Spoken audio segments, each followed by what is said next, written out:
જય શ્રી હરે, જય શ્રી કૃષ્ણ. મિત્રો, શું ખરેખર કલ્કી ભગવાનનો અવતાર હવે નજીક આવી રહ્યો છે? શું કળિયુગ પોતાના અંતિમ તબક્કામાં પહોંચી ગયો છે? શું પુરાણોમાં હજારો વર્ષ પહેલાં જ આજના સમય વિશે ભવિષ્યવાણી કરવામાં આવી હતી? અને સૌથી મોટો પ્રશ્ન, ભગવાન વિષ્ણુનો 10મો અવતાર કલ્કી ક્યારે આવશે? મિત્રો, આ પ્રશ્નનો જવાબ જાણવા માટે લોકો વર્ષોથી ઉત્સુક છે. ઘણા લોકો સોશિયલ મીડિયા પર અલગ અલગ દાવા કરે છે. કોઈ કહે છે કે કલ્કી અવતાર આવી ચૂક્યો છે, તો કોઈ કહે છે કે હવે થોડા જ વર્ષો બાકી છે. પરંતુ આખરે સાચું શું છે? આજે આપણે જાણીશું કે વિષ્ણુ પુરાણ, ભાગવત પુરાણ અને અન્ય ગ્રંથોમાં કલ્કી અવતાર વિશે શું લખવામાં આવ્યું છે. આ કથા માત્ર ભવિષ્યની વાત નથી, પરંતુ તે આપણને એ પણ શીખવે છે કે ધર્મનું રક્ષણ કેવી રીતે થાય છે અને સત્યનો વિજય અંતે નિશ્ચિત છે. વિડીયોને અંત સુધી જરૂર જોતા રહેજો, કારણ કે અંતમાં હું તમને એક એવી વાત જણાવીશ જે કદાચ તમે પહેલાં ક્યારેય સાંભળી નહીં હોય. તો ચાલો ભગવાન વિષ્ણુનું સ્મરણ કરીને શરૂ કરીએ આજની આ અદ્ભુત કથા. મિત્રો, હિન્દુ ધર્મમાં ભગવાન વિષ્ણુના 10મા અવતારનું વિશેષ મહત્વ છે. મત્સ્ય, કૂર્મ, વરાહ, નરસિંહ, વામન, પરશુરામ, શ્રીરામ, શ્રી કૃષ્ણ, બુદ્ધ અને 10મો અવતાર, અંતિમ અવતાર છે ભગવાન કલ્કી. પુરાણો અનુસાર જ્યારે કળિયુગમાં પાપ, અધર્મ, અન્યાય અને અત્યાચાર ખૂબ વધી જશે, જ્યારે લોકો સત્યનો માર્ગ છોડી દેશે, જ્યારે માતા પિતાનું સન્માન ઘટી જશે, લોભ, ક્રોધ અને સ્વાર્થ માનવ જીવન પર હાવી થઈ જશે, ત્યારે ભગવાન વિષ્ણુ કલ્કી અવતાર ધારણ કરશે. વિષ્ણુ પુરાણમાં વર્ણન મળે છે કે કલ્કી ભગવાનનો જન્મ સંભલ નામના ગામમાં થશે. તેમના પિતાનું નામ વિષ્ણુયશ અને માતાનું નામ સુમતિ હશે. બાળપણથી જ તેઓ તેજસ્વી, પરાક્રમી અને ધર્મનિષ્ઠ હશે.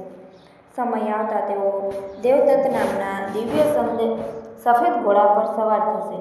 તેમના હાથમાં પ્રજ્વલિત તલવાર હશે. આ તલવાર માત્ર શસ્ત્ર નહીં, પણ ધર્મ, સત્ય અને ન્યાયનું પ્રતીક હશે. મિત્રો, ઘણા લોકો પૂછે છે, શું કલ્કી અવતારથી તારીખ પુરાણોમાં લખેલી છે? તેનો જવાબ છે ના. પુરાણોમાં કોઈ ચોક્કસ વર્ષ કે તારીખ લખેલી નથી. માત્ર એટલું જ કહેવામાં આવ્યું છે જે જ્યારે કળિયુગ પોતાના અંતિમ તબક્કામાં પહોંચશે અને અધર્મ ચરમસીમાએ હશે, ત્યારે ભગવાન કલ્કી અવતાર લેશે. એટલે આજે કોઈ વ્યક્તિ ચોક્કસ તારીખ જણાવી શકે નહીં. જે લોકો દાવો કરે છે કે કલ્કી અમુક વર્ષે આવશે અથવા કલ્કી આવી ગયા છે, તેવા દાવાઓને શાસ્ત્રોને સીધું સમર્થન મળતું નથી. મિત્રો, પુરાણોમાં કળિયુગ વિશે એવા લક્ષણો જણાવવામાં આવ્યા છે જે સાંભળીને ઘણા લોકોને આજનો સમય યાદ આવી જાય. કહેવાય છે કે કળિયુગમાં ધીમે ધીમે ધર્મ ઓછો થવા લાગશે, અધર્મ વધવા લાગશે, લોકો સત્ય કરતાં અસત્યનો સહારો વધુ લેશે, સ્વાર્થ સંબંધો કરતાં મોટો બની જશે, માતા પિતાનો આદર ઘટી જશે, ગુરુનું સન્માન ઓછું થશે, લોકો ધનની પાછળ એટલા દોડશે કે માનવતા ભૂલી જશે, દાન અને સેવા કરતાં દેખાડો વધુ થશે. મિત્રો, આ વાતો સાંભળીને ઘણા લોકો પૂછે છે, શું આ બધું આજે નથી થઈ રહ્યું? સાચું કહીએ તો આમાંથી ઘણી બાબતો આજે પણ આપણા સમાજમાં જોવા મળે છે. પરંતુ એનો અર્થ એવો નથી કે કલ્કી અવતાર આવતીકાલે જ આવશે. શાસ્ત્રો કોઈ ચોક્કસ સમય જણાવતા નથી. તેઓ માત્ર એટલું જ કહે છે કે જ્યારે અધર્મ ચરમસીમાએ પહોંચશે અને ધર્મનું રક્ષણ કરવું અત્યંત જરૂરી બની જશે, ત્યારે ભગવાન વિષ્ણુ કલ્કી સ્વરૂપે પ્રગટ થશે. મિત્રો, કલ્કી અવતારનો અર્થ માત્ર દુષ્ટોનો નાશ નથી.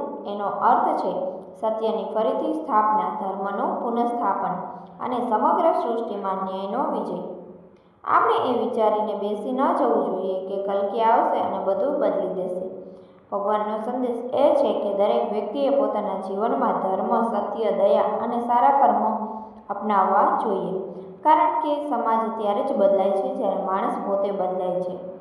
મિત્રો, પુરાણોમાં કહેવામાં આવ્યું છે કે જ્યારે અધર્મ પોતાની ચરમસીમાએ પહોંચી જશે, જ્યારે સત્ય બોલનાર લોકોની સંખ્યા ખૂબ ઓછી રહી જશે, જ્યારે નિર્દોષ લોકો પર અત્યાચાર વધશે અને જ્યારે ધર્મની રક્ષા કરનાર કોઈ નહીં રહે, ત્યારે ભગવાન વિષ્ણુ પોતાના કલ્કી અવતારમાં પ્રગટ થશે.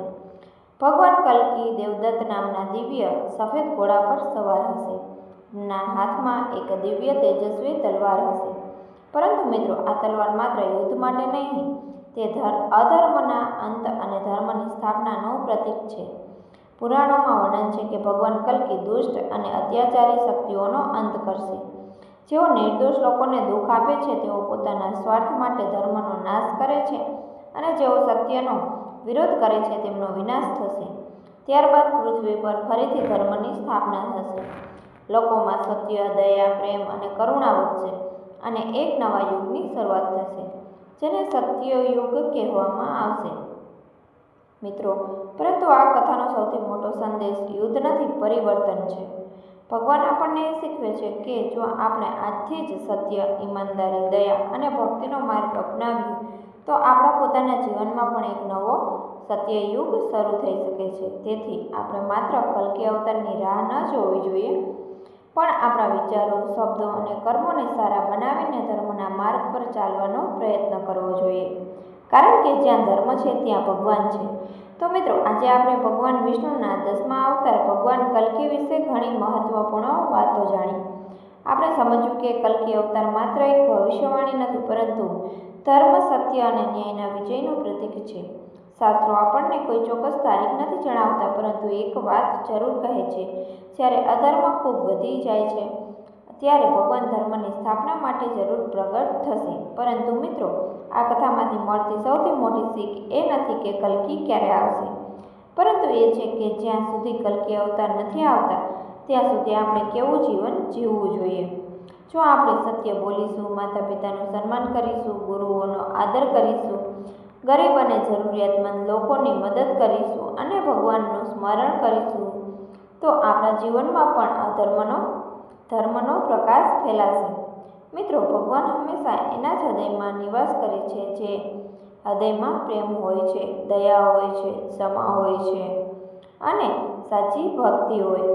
એટલા માટે આપણે માત્ર કલ્કી અવતારની રાહ જોવાને બદલે આજથી જ પોતાના જીવનમાં સારા વિચારો, સારા કર્મો અપનાવવાનો સંકલ્પ કરીએ.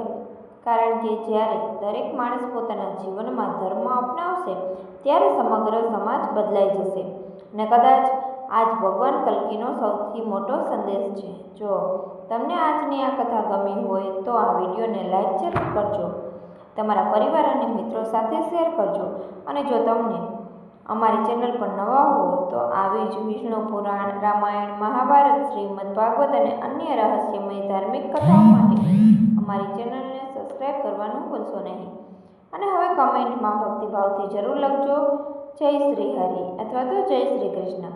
અને સાથે એ પણ જણાવજો, શું તમને લાગે છે કે આજના સમયમાં આપણે ધર્મ, સત્ય અને કરુણાને વધુ મહત્વ આપવાની જરૂર છે? તમારો વિચાર કમેન્ટમાં જરૂર જણાવજો. હું તમારા દરેક કમેન્ટ વાંચવાનો પ્રયત્ન કરીશ. ફરી મળીશું એક નવી રહસ્યમય અને જ્ઞાનવર્ધક ધાર્મિક કથા સાથે. ત્યાં સુધી ભગવાન વિષ્ણુની કૃપા તમારા અને તમારા સમગ્ર પરિવાર પર હંમેશા બની રહે. જય શ્રી હરિ, શ્રીમન્નારાયણ જય. ધન્યવાદ.